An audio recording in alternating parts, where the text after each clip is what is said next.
cyclists, welcome back to the channel for Vlogmas Day 14.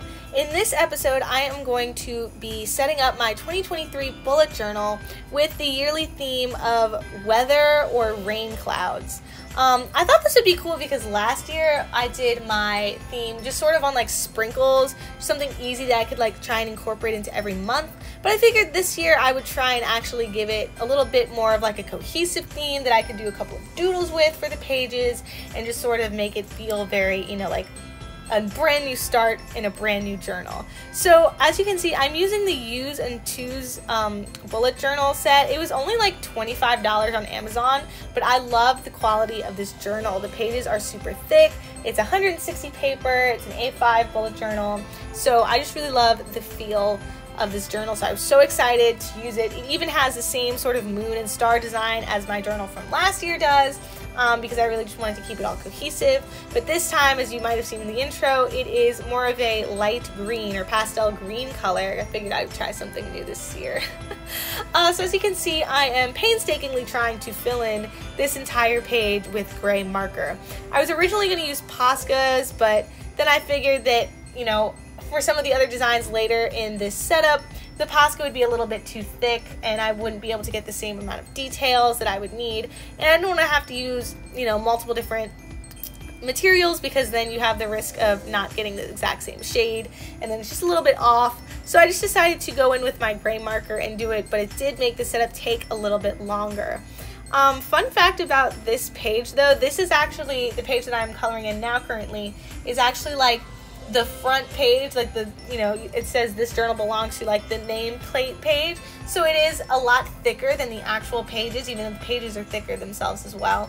But so this one like could have definitely held like actual paint. The other pages could hold paint too, but this one, it was just so much thicker, so I think that coloring it in was a little bit more challenging just because the material was not what I was used to for the regular pages. And I also had all these lightning bolts around the page that I had to color around, which made it take a little bit longer. So as you can see, I sort of came up with a strategy where I would just follow the lines and just fill it in by section, and it eventually, you know, I filled it in, so I got it to work and everything. I'm planning to, on the like inside of the actual cover or the left side of this page, put in like a little letter to myself at the beginning of the year, just so that I can have it at the start of the journal so I can see it every time I open the journal. And once I'm finished with this journal by the end of next year, I will be able to reread the letter and sort of, you know, look back on the year and what it's done. I did one of these yearly letters actually in the middle of the year a couple of years ago, and so I figured that that was kind of hard to keep track of, so I figured I would just wait till the start of this year and write a new letter to myself and just make it a tradition to do it at the beginning of every year. But as you can see now, I am done coloring it in finally, and I am outlining all these lightning bolts with just a regular ballpoint black pen. And I think that this really added something to the page. The yellow sort of felt like it was blending in with the gray a little bit more before that, but with the outline it feels nice and distinct.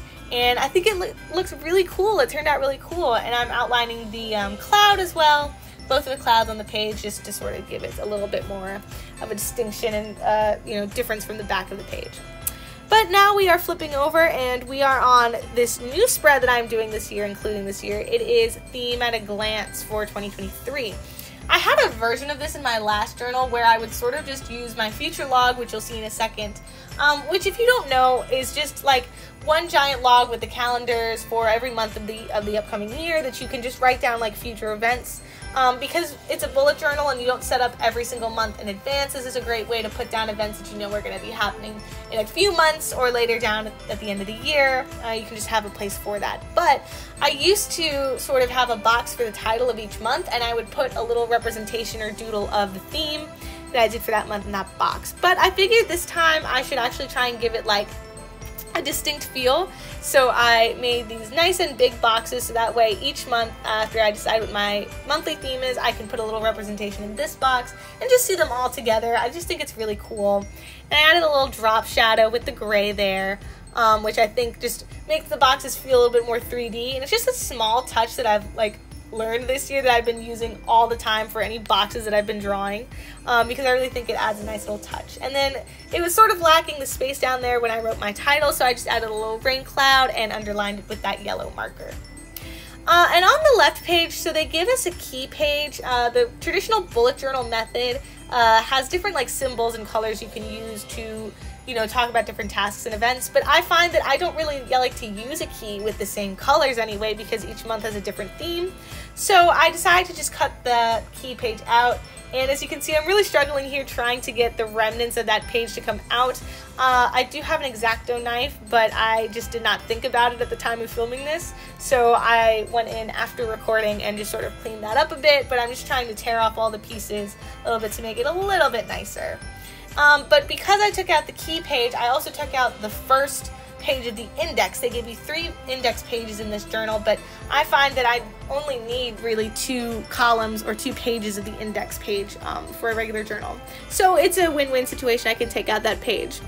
And now I'm just moving on to the index page where I'm trying to keep it super simple. I just wrote down index and I did this little like, you know, like gradient effect with it with the 2 different markers, which I've been loving using. And I just did a little sun doodle on this side and tried to color it in a bit more. And again, as you can see, I'm adding that drop shadow just to the text because the rest of the page was looking a little blank. Outside of recording, I did go back in and add a couple of like raindrop doodles to try and incorporate it back into this title page that I decided to work on now. So the reason that I wrote chapter 20, and this is kind of confusing, I think, for some people, is just because my birthday is at the start of the year, and I'm turning 20 this year. So this is sort of like my, you know, chapter 20 of my life, the 20th year of my life. So that's why I'm labeling it like that. And I decided to do the little gradient effect with both the blue and the yellow this time. So I got another darker yellow marker, and as you can see, I will eventually use that to sort of add details to the sun later on. But in this doodle for the cover page, I just added a little cloud with the sun peeking out from behind the cloud, and then another cloud at the bottom of the page where it's raining. I thought it would give a nice little contrast, show the theme kind of well off with the sun and the weather, and give me a couple of doodles to work with the pages that I'm setting up this month, this year, sorry, for this yearly bullet journal spread. December is such a crazy month for bullet journaling content. There is so many videos that I feel like everybody who does bullet journaling tries to put out in December. It's almost too much. You know, there's your, there's your December theme for what you're doing, which I actually made a Vlogmas episode earlier. You can go check that out. I think it was day 3 that I did that. There's an end of the year flip through, which I actually already filmed, and it's coming up tomorrow. So that's a little, inside scoop of what tomorrow's video is going to be. I'm going to be showing you guys all of my spreads and my entire journal for the year of 2022 to just sort of flip through and go back and see what I did, because I didn't film most of those spreads on this channel. And as you can see, while I was doing the 20, I sort of messed up a bit, so I tried to make it like a cool like 3D effect, but I don't think it came out exactly how I'd hoped. But at least it was, you know, a better trying to cover up that mistake. But then there's also the setting up for your 2023 planner and then your January plan with me. So there's a lot of content that bullet journalers have to fit into December, and it's very chaotic. So I'm kind of glad in that way that I'm doing Vlogmas, because I can have those videos just happen for, you know, all of December. And yeah, and then I just added that little drop shadow again to the other index page.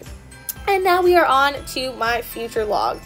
Last year, my future log only took up 2 pages, and I was able to fit a lot of like doodles and stuff for the, you know, the title boxes, like I was saying earlier, for the months. But I found that I did not have enough space to write in events for certain months. It would be too short, so I wouldn't be able to write it all in one line, or I just ran out of lines toward the end because I was trying to fit them all on 2 pages. So this year, I figured to rectify that, I would change up how I did my future log a little bit, still having the calendars, but then making nice, wide, big boxes for each month, and so that I make sure that I have enough room to plan out and write down any events that are coming up. I will say that originally I was planning on just having this fill out 3 pages, so I would have 4 boxes on 3 pages, but I made a mistake with my first box and sort of went from there. But honestly, I think that in terms of mistakes going, this was a very good mistake to make, because you know, I will have plenty of room for the months to come. And I didn't want to add too many doodles to this page because when I'm writing down the events, I like to keep them color-coded. I know it kind of cut off at the bottom, you can't really see, but I added just a little color key so that for any event or anything that I want to put in there, I will have to write it or highlight it in that color. So I have regular events, appointments, tests and projects, and then holidays and birthdays. So I have 4 different colors for that key that I can do, and that will really make the page seem more colorful once it's all filled in. But now we're over the page and we're on to my theme ideas and books that I've read. Most of the time, I don't honestly read a whole lot of books, and another issue I had with my 2022 planner was that I dedicated an entire page to the books I read, and I only read about 12 books this year. That's one of my goals coming up in the new year, is to try and read more. And you'll see later on how I'm planning on accomplishing that with another spread that I'm doing. But I figured I would combine this and do half of a page spread for the books that I read in 2023, still making sure that I had at least 20 book slots in that little bookshelf down there in case I did end up reading more and hitting my goal of trying to do that.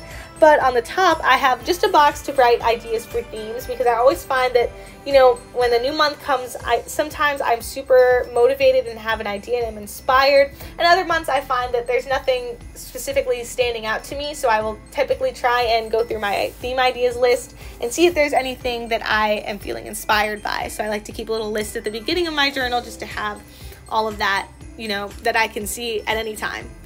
And on the right page, this time I have a television shows that I watched in 2023 spread. This was the other mistake, was that last year I ended up having a full spread for books and only half of a spread for TV shows, and I should have flipped those because I watch way more TV shows than I thought I did, honestly. I think it just happens that way because I will most of the time start a show and then never finish one because I start another show. But I wanted to keep that one nice and simple, a couple of rain doodles at the top, and just make sure that I had plenty of space to write down all of the TV shows that I am planning on watching in 2023. And similarly, on the next spread, I am doing movies that I watch in 2023. I will say that besides music, movies are probably one of my favorite things to record in this bullet journal. I watch so many movies. My friend and I are super into the Oscars and, you know, movies in general. So I always want to have plenty of space to write down what movies I watch and see. I think I literally have watched over 60 movies this past year. It's crazy. But the way that I like to do this spread is each movie that I watch is going to be encased in a little popcorn shell or popcorn kernel, like you're going to the movies. And at the bottom, again, it got cut off, but I have a little like red and white alternating like popcorn box or tin, which will also provide me some extra space to write movies in case I run out.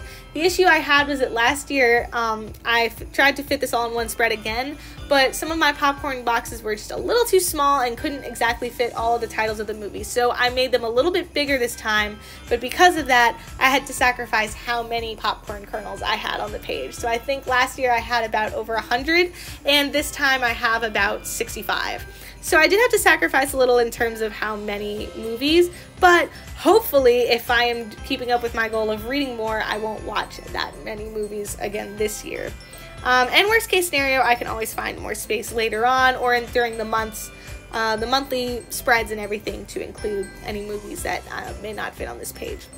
But this page probably took the longest time to do because I had to literally color in every single popcorn kernel, then go back and outline every single kernel in my pen. And by the end of it, I was getting super tired, and so some of the popcorn kernels came out not quite as quality assured as the top ones, but I still think overall it was worth it to have them colored in, and it looks so nice on the page. It looks like it really pops, and I'm really excited to start filling these out with the new movies that I'm watching in 2023.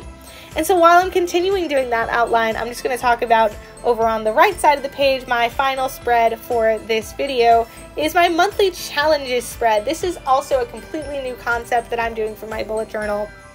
And I'm going to try and have a monthly challenge that I do, a different one every month that I try and keep up with. And so I will be able to record those challenges in this box and just see and then color them in depending on whether I completed them, whether I partially completed them, or whether I just failed completely at the challenge. And so that way I'll get to see, one, how realistic my challenges are and my goals are in this, and B, just to be able to see them all together to see what I've done. And then I also have a little ideas box on the side that you can see, just to write down any ideas for different challenges. I already have a couple that I know I for certain want to do this year, but there are a lot of months still that I have not decided what challenge I want to do. So if you have any ideas, please link those in the comments below, and I would love to try them out. But now we're just here for our final flip through. Thank you guys so much for keeping, watching this video, staying till the end. Stay tuned. Tomorrow I'm going to have my full flip through of my 2022 bullet journal, so stay tuned for that. Thank you guys so much for watching, and I will see you in the next one. Bye!